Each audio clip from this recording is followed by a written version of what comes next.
Hello, welcome to today's non-native teacher diaries.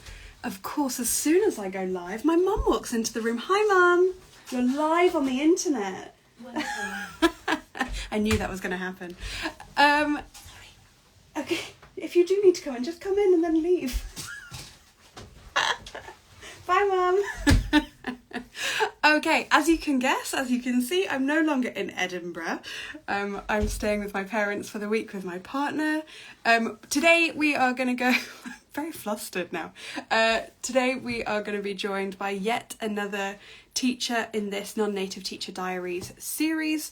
My big thanks to all of you who have watched episodes 1 and 2, who have engaged with episodes 1 and 2, who have been sharing it, who've been joining in the conversations. It has been such a pleasure so far. Really, really grateful for the response. I was optimistic going into this project that I thought it would generate some really nice conversations, and so far you are proving me right. Let me just double check. I had a request to join. Yes. So my guest is just in the waiting room right now. When I press join, the volume is going to do a thing, so I'm going to stop talking until they have joined the room now.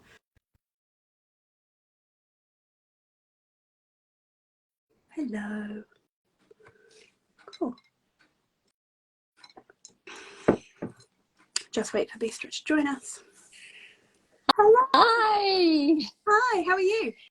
I'm great. How are you? Very well, thank you. Slightly flustered. Did you catch my mum running in and out of the room?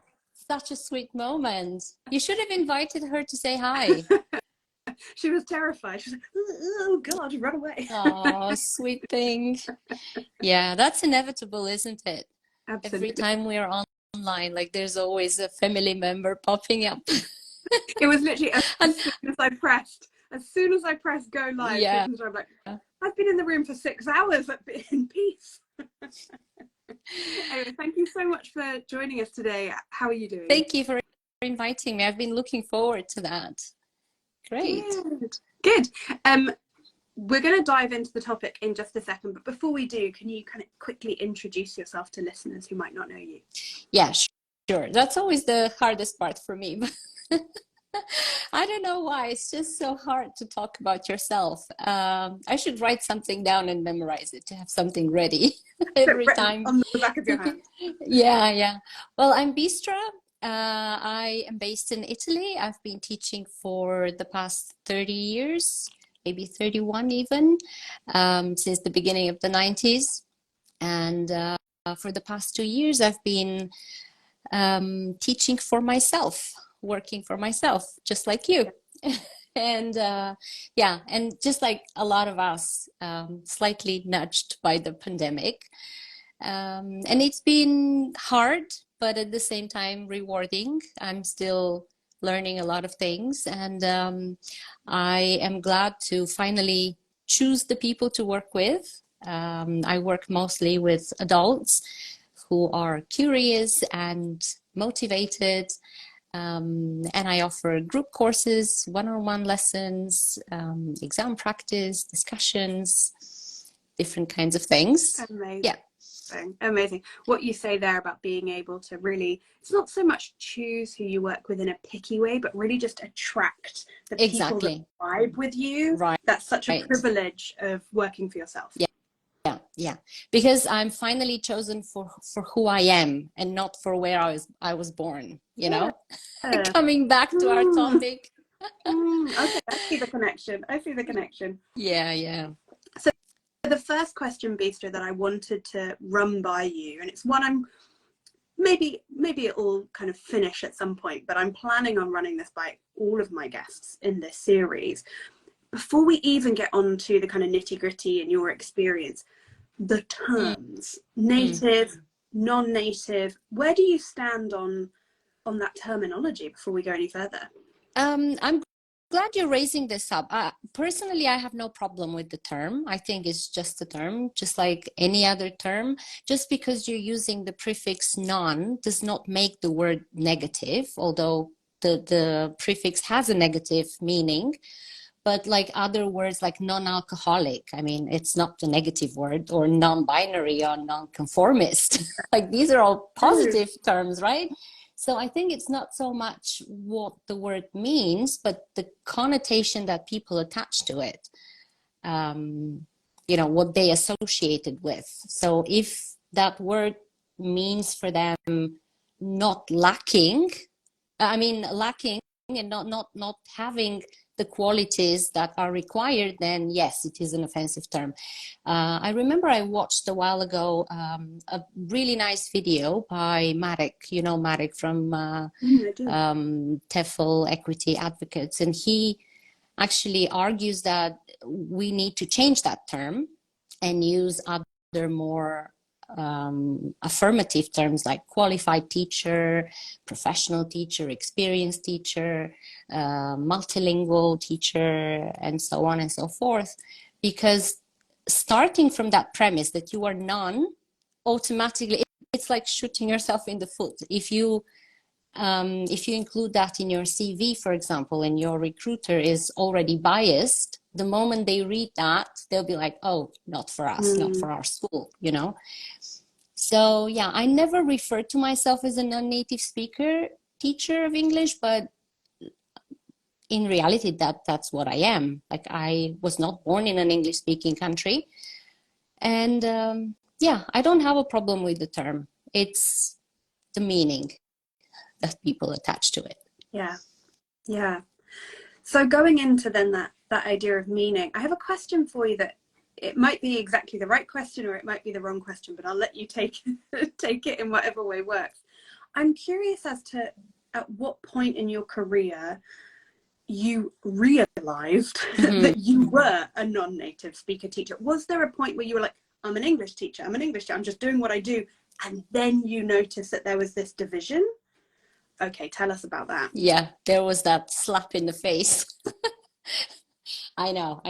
Like, as I said, I've been teaching English for 30 years, but the first 20 years of my life, I was like blissfully ignorant of that term. I had no idea that such division existed, because when I was teaching in Bulgaria, first in a public school, then another public school, then I worked for 10 years for an American-owned international school, and it was never a problem. Like, nobody ever questioned my origins. It was just my qualification, what I could do. I didn't even know about that term. And when I came to Italy 10 years ago, thinking, how naive of me. Oh, I'm qualified, I have the experience, you know, I've got all the credentials. It shouldn't be a problem for me to find a job. And then I got that slap in the face when doors were closed simply because I was not born in the right country.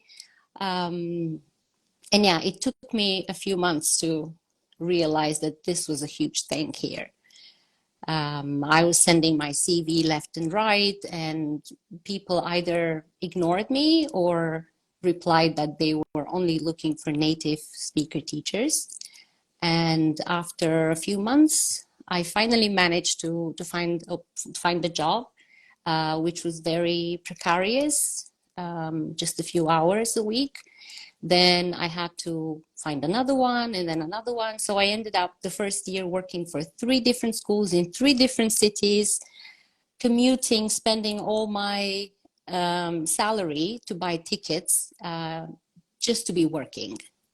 So that was the first realization.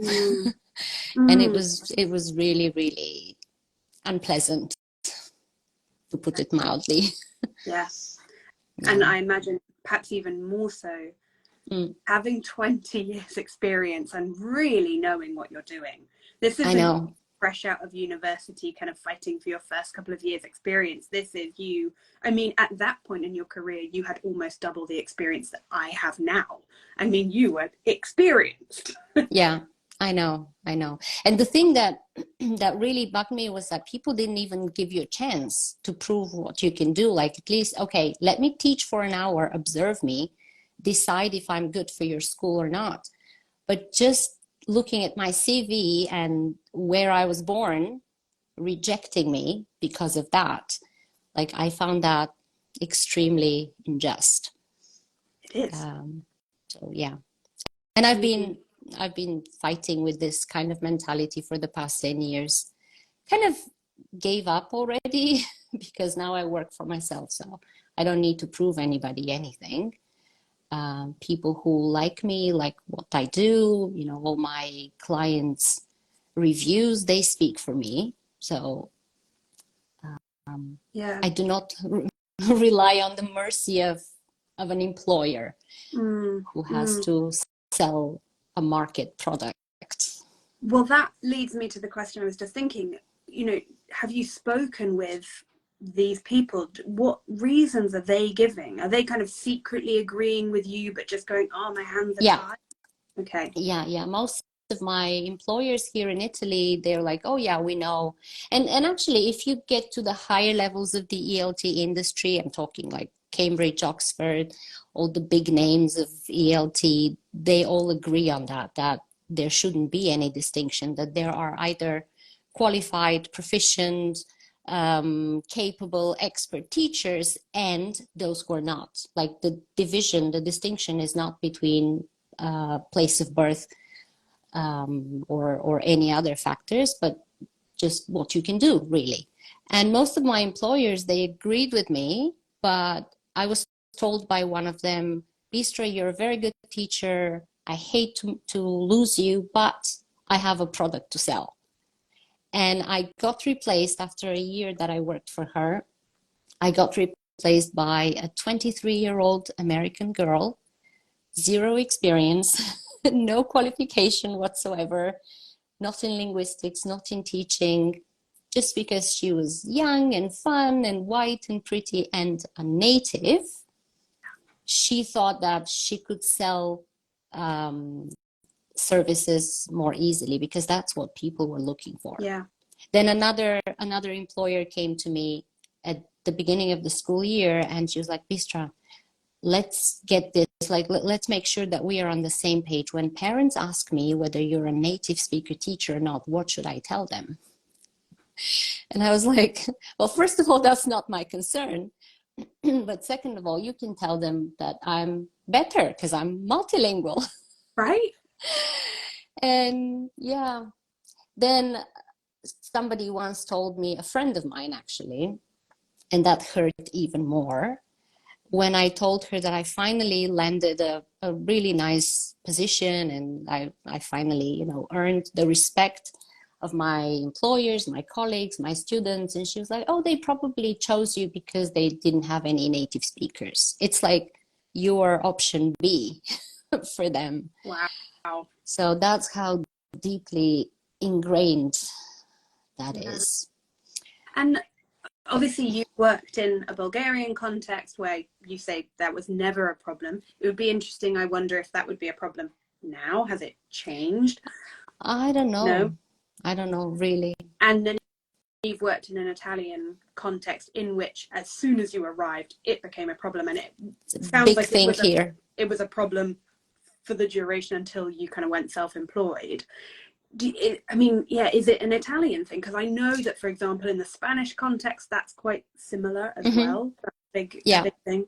Yeah, I think it is a big thing here also because of the negative experience people have from most teachers. I'm not saying everyone, but most teachers in the public school system are not very well prepared to teach English. Some of them have graduated from, they call it lingue here, so languages. So they don't just study English. They're not specialized in English, but they study English and at least another language. So yeah, probably people have had negative experience from teachers who are not very effective. And so they think that automatically anyone who is not a native speaker is a lousy teacher. But yeah, the thing that bothers me is not so much the public opinion, but it's that the thing is institutionalized here. I remember a few years ago, I participated in a concourse, some kind of a competition for a public school position. And there was this application that I had to fill with points. It was point-based, and they gave you 5 points if you had a degree, an English degree of some sort, but 15 points if you were a native speaker. So you can see like 3 times as much more valuable. And I was like, if this is in an official paper, like this was a state school, a public school, that's how serious things are, you know? And yeah. Yeah, I'm curious as well. You obviously went into that Italian context with 20 years experience behind you. You know, you're really qualified, really experienced. You're an excellent teacher.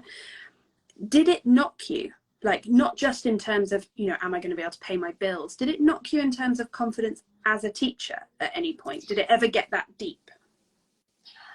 I would lie if I said it didn't. It probably did. Not anymore. I'm not bothered by what people think of me anymore. But it did affect me greatly, mainly in terms of missed professional opportunities and lower income. Also, I've always had to work twice as hard to prove myself. You know, I've had to invest huge amounts of money to take courses and exams that my native speaker teacher colleagues never had to do, never had to take. And yeah, I've had to be okay being paid less for the same amount of work and the same type of work I was doing. So yeah, that's how it has affected me. Mm-hmm. At some point, I was so frustrated by it that I was even considering moving back to Bulgaria and, you know, leaving Italy, having a distance marriage of some sort, because that's why I came to Italy. I mean, I didn't come here to look for a job. I came here because I married an Italian guy. And yeah, I still feel that it's been some sort of a sacrifice that I've made, because it is. I mean, I wouldn't put up with that if I had another choice, another alternative. Yeah. But yeah. And when you're in the classroom, I guess both when you were in classes in kind of language schools in Italy, but also now that you're working for yourself, do you hear these kinds of comments made by students or by the parents if the students are younger? You know, is this a commonly held belief, like we want native speaker teachers? Yeah, it is a common belief, but where I've worked, like it's usually a matter of just a few minutes, the first class. That's the very first question I get: where do you come from? And I absolutely abhor that question, because it comes with a fixed mindset, a fixed belief that this country means qualified, this country means second chance or whatever, inferior. So it's just the first few minutes. And then once I start teaching and, you know, my students get to know me better, that's not a problem. Right. But it's that initial stage when you always have to prove yourself and say, I was born in Bulgaria, but, and then give like 3 or 4 counter arguments to say that you deserve that position, you know? Like I'm not a native speaker, but I'm highly qualified, I'm experienced, I speak 4 languages, I know what I'm doing, you know? Yeah. And I no longer do that. I no longer say but, because I think it's just perpetuating that fallacy. Yeah. Having to always justify that you are legit for this job.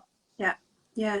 And that, I think that initial resistance that you've described, that's where like management would be able to make such a difference. If the management were able to confidently say to parents questioning or complaining, like, nuh-uh, we have 100% confidence in Bistra, she's a phenomenal teacher, we are lucky to have her, and your child is lucky to be in their class, get in, sit down, shut up, you know, would make such a difference, I imagine. But it sounds like in many cases, not all, luckily, but in many cases, that hasn't been a fight that the management are willing to make on your behalf. Yeah. Well, the last two schools I worked for, they were pretty good at doing that. But there's always resistance because it's a mentality, and that's the hardest thing to change. And sometimes it's better for them not to know where you come from, but observe you as a teacher, and then decide whether they like you or not, and whether they see results or not. Yeah. The past few months before the pandemic hit, I started to refuse to answer that question. Like every time I was asked from a new group that I had, where do you come from? I was like, I'll let you guess, because they could sense that there's an accent, but they were trying to figure me out. So I was like, let's, have the lesson. I'll let you guess. I'll let you decide. And they couldn't decide. And so I told them at the end of the lesson, I was born in Bulgaria. And they're like, oh, okay, we thought you were, and they're like Scottish, Canadian. You have no idea what a native speaker sounds like. But anyways, people just have these ideas. Yeah. So it sounds, from speaking to you now, that you've kind of, I don't know if you caught episode 1 with Zdenek last week, but he spoke quite a bit about really having to go through the anger, go through the frustration. There's no point in kind of sticking a little positive band-aid on it from the off, but it does sound like you've worked through that, and you're at now a point of maybe neutrality, of like, I'm out of the game. I can be angry about the problem, but I'm not feeling angry every day when I wake up at the injustice of absolutely it. Yeah, absolutely. What would you say to teachers who are maybe, in that position you were in 10 years ago, where they're looking around and going, wait a minute, did I do 3, 4, 5 years of university and get a bunch of experience and study this language that I wasn't luckily born into? Luckily, given the world that we live in, it is a privilege to speak English as a native language. I wasn't put in this position. I've done all of this work to get here, and doors are being slammed in my face. On top of that, I'm seeing the people that they are giving the job to, which is Rhiannon, age 22, underqualified, underexperienced, not at all comparable. They're starting to feel the anger. What message would you have to those teachers in that position? I know what it's like. I've been there. So yeah, I have 3 pieces of advice, actually. I wrote them down so I don't forget them. And they all start with know your. So number 1, know your stuff. If you are to be a teacher of anything, any subject, you better be an expert. So this is one thing that is really, really in your favor. If you are able to get the highest qualifications, so never stop learning. Always try to be the best. Like invest in courses, invest in exams, invest in professional development. Know your stuff. Because I've been tried a lot of times by my students with tricky questions, hard language questions, just to see if I know my stuff. And I did, luckily, because I had put in all that effort and I've studied it all those years. But yeah, make sure that you know your stuff, you know what you're teaching. Yeah. What would you say though, because this is something that I work with a lot with my clients, where they feel the pressure to know their stuff to a degree that is almost unsustainable, unachievable. It starts tying into perfectionism. Do you think that there's a point at which you can say, you know what, I know my stuff because I've put in the work before, and now I'm allowed to just do my job in the way that everyone else does their job? Yeah, that's a tricky one. I don't think there's ever a time when you say, okay, I know enough. You know that the more you know, the more there is to know. If everybody is aware of that. But I'm talking about like the highest possible teaching degree, perhaps, or linguistic degree, and just keep learning.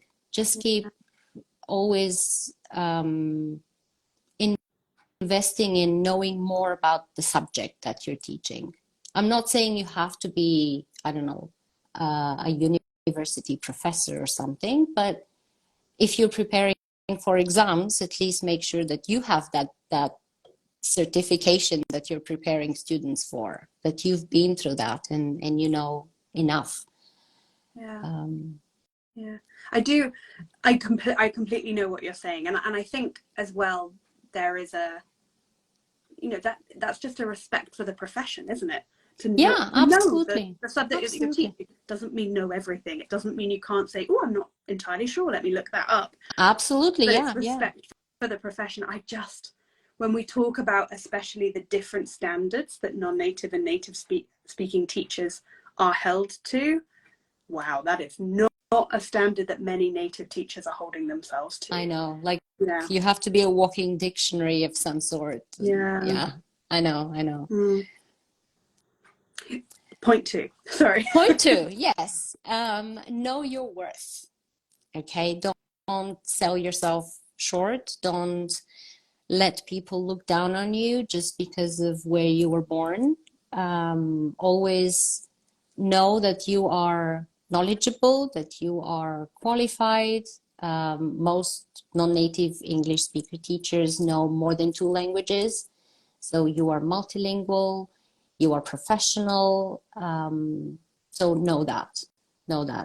Because if you don't respect yourself, if you don't trust in yourself, nobody else will. So I know it is intimidating. You always feel under some kind of scrutiny. You always feel tested by your students, by your employer. But at the same time, you know, be aware that you have accomplished so much and you should be proud of yourself. So know your worth. This is what, 100% agree with that one. Yeah. yeah, Absolutely. you are worthy. Everybody makes mistakes, so don't feel bad if you make mistakes because everyone does, Yeah. included native speakers. And the third one, I would say, know your case. Okay. Because, yeah, like if people say, oh, we prefer native teachers, be ready to give a counter argument. So get informed, study, research, see what other people say, see what professionals and experts in the field say. So read books, read research, network with other teachers, connect with others who, like you, are advocates of equity in our profession. And always be ready with an answer. I love that. Be ready to fight. Don't just Exactly. back down. And Absolutely. again, we're saying this is a pressure that you didn't request. You didn't want to have to fight for every job that you're going to get. But actually, once you know the arguments and you can confidently say, actually, you're wrong, both on maybe even in a legal case, depending on the country, depending on the rules, but also on a kind of moral or pedagogical argument. Absolutely. Yeah. Instead of feeling bad or feeling ashamed, you know, just know your worth and stand your case, give solid arguments why you are legit as a teacher. Don't be ashamed. And also join other teachers who do that, because the force is in unity. You know, together we can make a difference. And I'm really, really grateful for professionals like you and some other native speaker teachers, colleagues of mine, who are fighting against that injustice, each one from their own personal corner. I really appreciate you for that. Because like with any kind of ism, it's not possible to fight racism or sexism or any kind of ism until the privileged group joins forces with the marginalized group. Yeah. So that's the only way, actually, of Absolutely. dealing Yeah. And with it. I'm aware of the time, so I don't necessarily want to open this can of worms, but that idea of the privilege kind of maintaining the status quo, having a vested interest in keeping things the way they are. If you were to give a kind of 30-second guess of why that might be, what would you say? Um, Not wanting to lose the privilege. Like it's very nice to know that wherever you go around the world, there is an opening for you always. Like there are no closed doors. You get all the resources for research. You get all your books published. You get all the leading positions in management, in ELT, and in academia. So it's not it's not easy to give up all those privileges. Yeah. Having students, any teacher like me, a freelance teacher, a business owner, whatever, someone who works for themselves. Like when I look for students, it's a lot more difficult for me than a colleague of mine who is a native speaker teacher who always has their schedule full just because they're a native speaker teacher. So that is a privilege. Yeah, yeah. And if I could add to that answer a little bit, I think as well, if the requirement for teachers in the vast majority of jobs suddenly became qualifications and experience skill, not native teachers, I think you'd find a lot of teachers around the I world know. losing their jobs. Yeah, it is still a requirement, but the thing is that they accept a 4-week CELTA course as a qualification equal to someone who's got a master's degree and has studied 5 years to become a teacher, or someone who's got a Delta that is like 10 times harder than the CELTA, you know that. So yeah, even qualifications have to be somehow I don't know, ordered. Yeah, ranked in some way. Ranked and should earn you some sort of points. Yeah, yeah, absolutely. Yeah. Okay, we're going to wrap this up now, Bistra. Thank you so much for those. Thank you. Thank you. And yeah, I just want to reiterate those 3 points you made. What it was: know your stuff, know your worth, and know your case. Know your case. I love it there. That's powerful. That's the title. You've written the title for me. Thank you, Bistra. Excellent. I'm happy. Thank you so much for inviting me and for doing this. Really, you are making a difference. Good. Thank you. Excellent. Thank you also to everyone who has watched and joined live, and for your little comments. I know I'm really bad at like ignoring them as they come up, but I am reading them and I am taking them on. So thank you so much. So am I. Sorry. It's not on purpose.